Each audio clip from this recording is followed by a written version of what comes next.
எல்லாருக்கும் வணக்கம். நான் Hema Subramanian. Welcome to home cooking Tamil. இன்னைக்கு நீங்கள் பார்க்க போகிறது ஒரு அருமையான சிக்கன் ரெசிபி. நிறைய வியூவர்ஸ் இந்த ரெசிபியை காட்டுங்கன்னு நீங்கள் கேட்டிருந்தீங்க. ஸோ உங்களுக்காக இதோ சிக்கன் குருமா.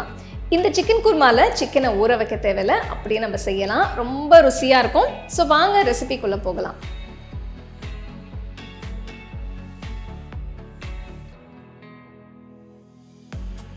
இந்த குருமாக்கு முதல்ல மசாலா விழுது அரைக்கணும்.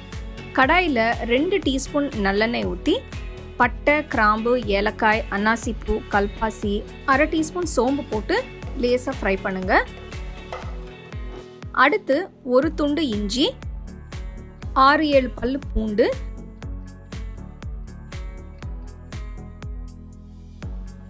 2 மீடியம் சைஸ் வெங்காயம் நறுக்குனது,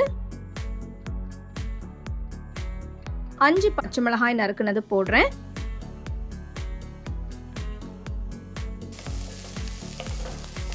வெங்காயம் பாதி வதங்கினதும்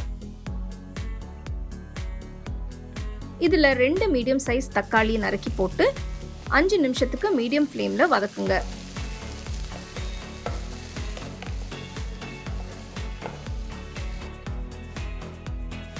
இதுல 1/4 டீஸ்பூன் உப்பு போட்டு இன்னொரு 10 நிமிஷம் வதக்கணும். இப்போ தக்காளி நல்லா வதங்கிடுச்சு. அடுப்பு ஆஃப் பண்ணிட்டு ஆற விடுங்க. இந்த வதக்கின மசாலாவோட இன்னும் சில பொருட்களை சேர்த்து அரைக்க போறேன்.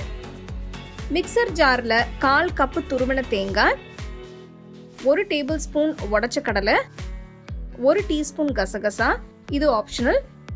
இதோட ஆறுன மசாலா, 2 டீஸ்பூன் தனியாத்தூள் போட்டு அரைங்க.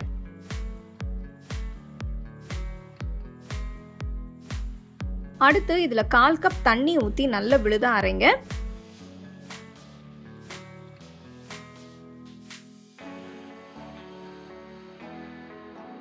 இப்போ சிக்கன் குருமா செய்ய ஆரம்பிக்கலாம்.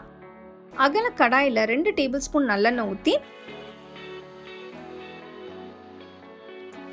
2 மீடியம் சைஸ் வெங்காயத்தை பொடியா நறுக்கி போட்டு வதக்குங்க.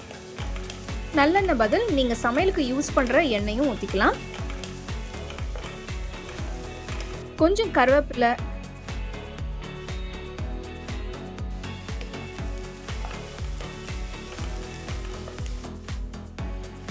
ரெண்டு பச்சை மிளகாய் கீறினது போட்டு வெங்காயத்தோட கிண்டுங்க.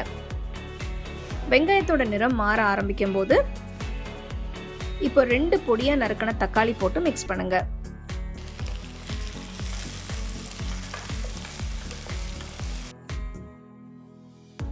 இதுல 1/2 டீஸ்பூன் மஞ்சள் தூள், 1 டீஸ்பூன் கல்லுப்பு போட்டு தக்காளி மசிற வரைக்கும் வதக்கணும்.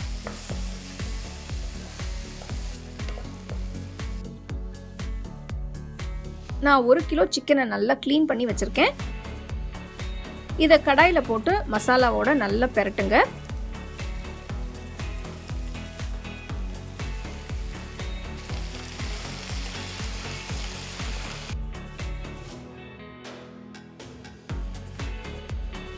அடுத்து இதுல அரைச்ச மசாலா விழுதை சேர்க்கலாம்.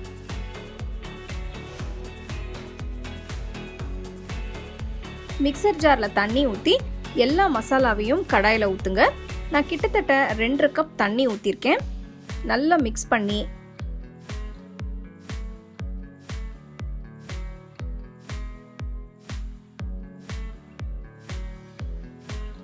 கடாயை மூடி 30 நிமிஷத்துக்கு மீடியம் ஃப்ளேம்ல கொதிக்க விடுங்க. 30 நிமிஷம் ஆயிடுச்சு. இப்போ உப்பு செக் பண்ணி பாருங்க. தேவைப்பட்டா போட்டுக்கோங்க. நான் 1 டீஸ்பூன் அளவு உப்பு சேர்க்கிறேன்.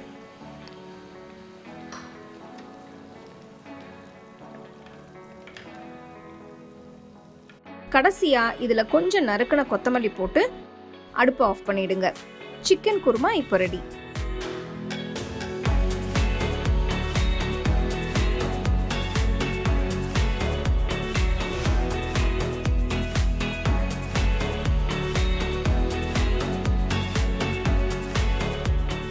அட்டகாசமான சிக்கன் குருமா எப்படி செய்யறதுன்னு பார்த்தீங்க.